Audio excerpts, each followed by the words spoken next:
Hi everybody and welcome back to another video. Today's for the Mancha Clan. Okay, so for today's video, I'm gonna be letting you guys know how we plan our trips, do our vacations, our finances and all that kind of stuff, and how we're able to travel as a party of 8 kids, 2 adults, and sometimes a little bit more. So stay tuned. This is really good information for you guys. Okay, first thing that we always have to do, which is for a tip for anybody if you're planning a trip, is always check your finances first. So I mean, they have 8 kids, 4 of us are pretty much adults. You know, we make our own money, we have our own jobs.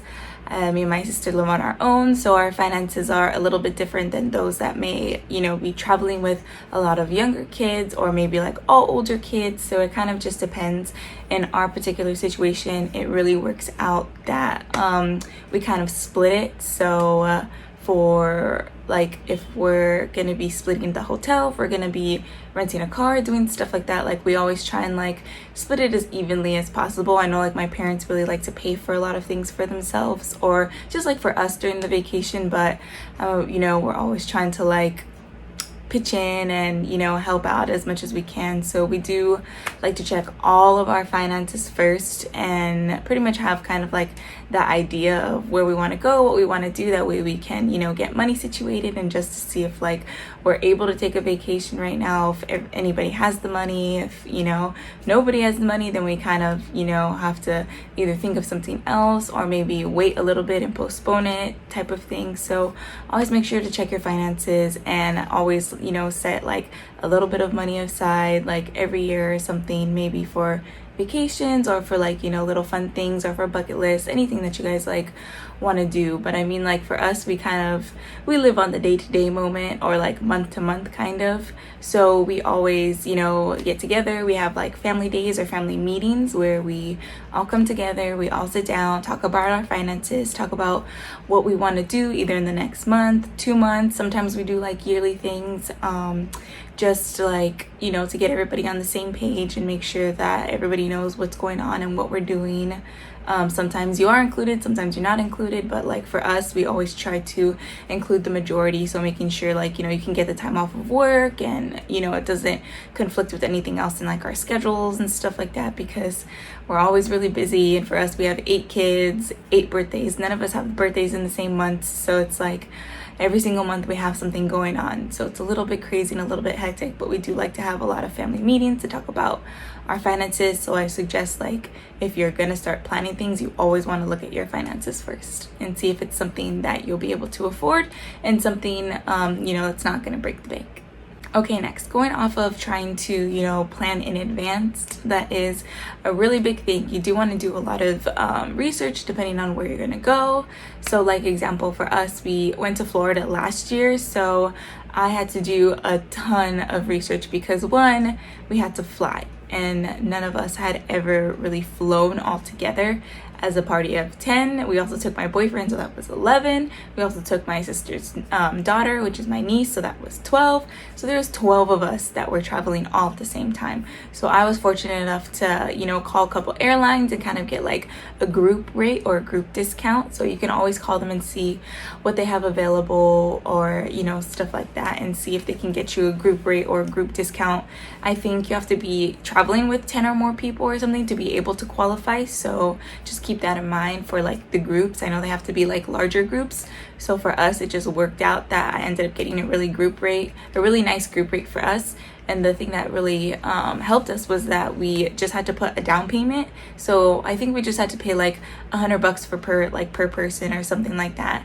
And then we can make payments up until, you know, we're leaving, and we did plan it way in advance, like a couple months in advance. So we were able to make like, you know, payments and stuff and everything like that, just so we didn't have to pay for 12 people to fly to Florida all at once. So that did help and work out really well. And you know, like I said, do your research, make sure that you know like what area you're traveling to, look around, like see like, you know, what you want to do. If you guys can plan stuff for the kids, that's really good. If you guys can plan stuff for the adults. For us, we're kind of like half and half because 5 of us, you know, are adults and the other 5 are kids. So, you know, we try and plan things that like everybody's gonna enjoy, so that like nobody's bored or nobody's like, oh, this doesn't really feel like a vacation, you know, type of thing. Because like, you know, we're all each our own individual people. We all want to see, you know, our own stuff like when we go on vacation. So like it's always hard to travel in a group when there's majority, you know, for us majority of the people are the kids, so it's like we have to kind of please them first and then, you know, do us at the end type of thing. But like for us as a family, we're used to that, but some people may not be. So you just want to make sure that you're doing your research in advance, you know, making sure that you know the area, making sure you know where you're going and stuff. Look up the hotels and everything. That way you can budget, you know. And also try and plan things that are good for like the kids and good for like the adults. Like when we went to Florida, we did a lot of, you know, swimming. We went on like this little alligator tour and like stuff like that. We did that for the kids. For, you know, the adults, we had like, you know, our nights we did go to like, you know, try to go to casinos, or, you know, like little things like that. We tried to like just make it a little bit more fun and adventurous. Even though it's like a family trip or a family vacation, you do want to try and make sure that everybody's having a good time. Alrighty, so another tip and little like trick that like we like to do is, because we have a large family of 10, food, you know. So food is probably like the most expensive, you know, the biggest one that you're going to spend the most money on, especially for us because there's 10, 12, you know, however many people we always travel with.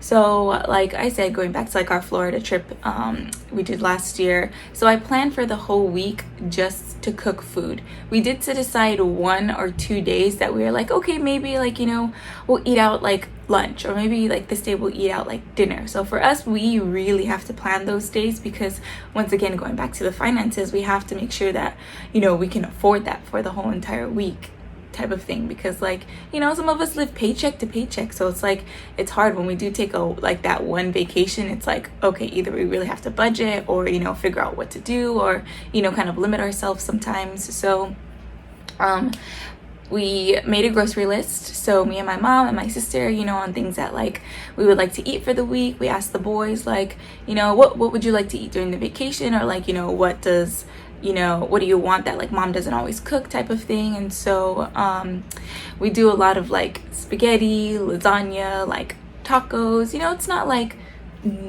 bland stuff, you know, it's like normal like dinners and everything. My brother's like Salisbury steaks, so we did the Salisbury steaks, mashed potatoes and corn. So I'll write the list maybe you know, either like that week before or something like that. We'll have a grocery list, doing your research again, find like a local grocery store and stuff. So we always make it a thing to go to the grocery store the first day that we get there. Even if we're going on vacation 1 day, 2 day, whatever, however long, we go to the grocery store right when we get there. That way we can just get it out of the way, so we have the whole week to, you know, like enjoy, so we're not going back and forth from the store, or, you know, having to plan an extra trip in our day when, you know, we can be doing something else fun. So that's another good thing that you know, can probably take in and try for your next trip. Always plan your meals advanced, especially when it's like, you know, larger groups and a lot of people. For us, it just works really, really well, and it does save us on a budget for food for the week. So I think we only spend maybe around $200 for the week. We've gotten really, really good on our budget for spending for the week, and that includes drinks, that includes snacks, that includes, you know, lunch and dinners, and like cereal, you know, it just includes pretty much everything. And it does help that like we do try and split it. Like I said, like, you know, I'm 27, my sister is, you know, 25, my brother's 23, so like we're all old enough and we all make our own money. So like if we do go to the grocery store, we do budget for ourselves, also budgeting, you know, for the family and stuff for every vacation. So just maybe, you know, plan a little bit in advance, and then do have like that 1 day or like 1 or 2 days, depending on how long you're going to be gone, to go out, you know, because obviously it's gonna kind of feel like you're at home if you're not going out and eating. But like I said, for us, we do have to budget, and like our family, we're all in an understanding and, you know, agreement whenever we go someplace new, that we just don't have the money and the expenses to be able to eat out every single day. So we set like 1 or 2 days aside to be able to, you know, eat out, have the experience and stuff like that. And for us, we're so used to going out and eating, you know, like I work in a restaurant industry. We've all worked in the restaurant industry. My dad started in restaurants and stuff, so we're, you know, very familiar in that type of like area as far as like going out and stuff like that. at least now with like the COVID, it's a little bit harder for us to be able to go out as a family. But before all this stuff happened, we always went out to eat. You know, we never like limited ourselves like because we have so many kids or because, you know, we had such a big party. Like, no, we're always those type of people to like always go out and eat. So yeah, moving on to our next little tip and trick is going to be, I mean, hotels and stuff are, you know, a big expense as well too. I think like secondary to the food. So we are very fortunate these last like I think 2 or 3 years that my parents actually invested in timeshare. So basically they own, you know, either like a 1, 2 depending on what they offer you. Don't know all the information on timeshare, but I know for us as like a big family, it's worked out so much more in our favor because we do like to take a lot of vacations, you know, and we like to go places, and you know, staying at hotels for us, we have once again either 10 or 12 people, so we have to have 1 or 2 beds, or we have to have 1 or 2 rooms or 3 rooms, or you know, we have to do a suite or do this or do that. So it was really hard for me to find like cheap hotels that like, you know, include this and include that and like that have this and have that, but that are also, you know, not so cheap that they're like frowned upon. So we were very fortunate enough that my parents did invest in a timeshare. So, you know, they get either like free weeks to stay or they get discounted rates, you know, for weeks and stuff.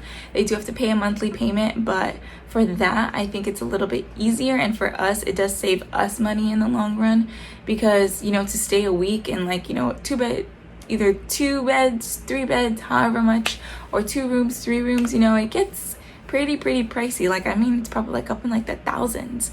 But for our Florida trip, for example, we were able to use our points and stay at like one of like our sister resorts, or you know, like they do little partnerships and stuff with other resorts in either other states or, you know, in other places and stuff like that. Depending on where you want to go, you can stay anywhere you want, as long as they're like, you know, partnered with your resort and stuff like that. So you can exchange your points if you have enough. Make sure you have enough. So we were able to stay for a week in Florida at a really nice hotel. I mean, that hotel was a really nice resort, and it was in Orlando. And we probably only paid anywhere between like $300, maybe $400 with taxes and stuff like that. So for the whole week, and it was a 2-bedroom little like, you know, villa, and we had a living room with a pull-out couch. So one of the rooms had I think it was like 2 full-size beds. The other room had a king-size bed, obviously where my parents sleep. And then, you know, amongst the kids, we try and like, you know, arrange ourselves and stuff like that. You gotta sleep on the floor, you gotta sleep on the floor, you know, we're all okay with that. So we were very fortunate enough to be able to spend a whole entire week in a really nice resort with and using our timeshare. So I would say if that's like a big thing, you might want to look into it, invest. We are investing right now in Welk's timeshare, Welk's Resorts timeshare. So it's a really good one. If you have any questions, you know, comments down below. My mom has all the information. She's pretty much have all of this thing down pat, like where she can go, what she can do, what points she has, how she can do this, like whatever. My mom's like, you know, the best at trying to find the deals and get it like this and get it like that. So I'm more of like the planner. So I plan everything and my mom situates everything, you know, for us. So it kind of works for us in our favor. So yeah, thinking about enjoying and going places, maybe invest in timeshare, because if you do travel a lot, it'll probably save you, you know, a lot more money in the end. If you don't travel as much, yeah, just do your research about like the hotels and stuff like that. Make sure cheap but not so cheap, and you know, in the area, like I said, research the area. That way you know where you're going, you know what you're doing.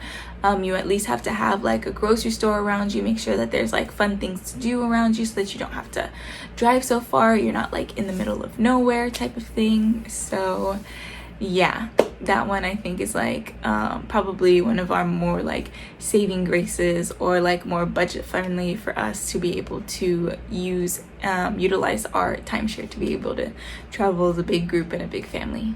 Alright guys, I hope some of these like little tips are just like a little bit of insight on how, you know, we travel as a family and how we do things, and you know, everybody has a good time, and you know, it's nice to get away, you know, from everything, even if it's for a couple of days. You know, for us, we do like to go on vacations, and we do like to, you know, plan to do things as a family, because we are a big and close-knit family. So I know, like, I mean, obviously I'm getting older and everybody else is getting older, so we're not going to be able to do this for very long.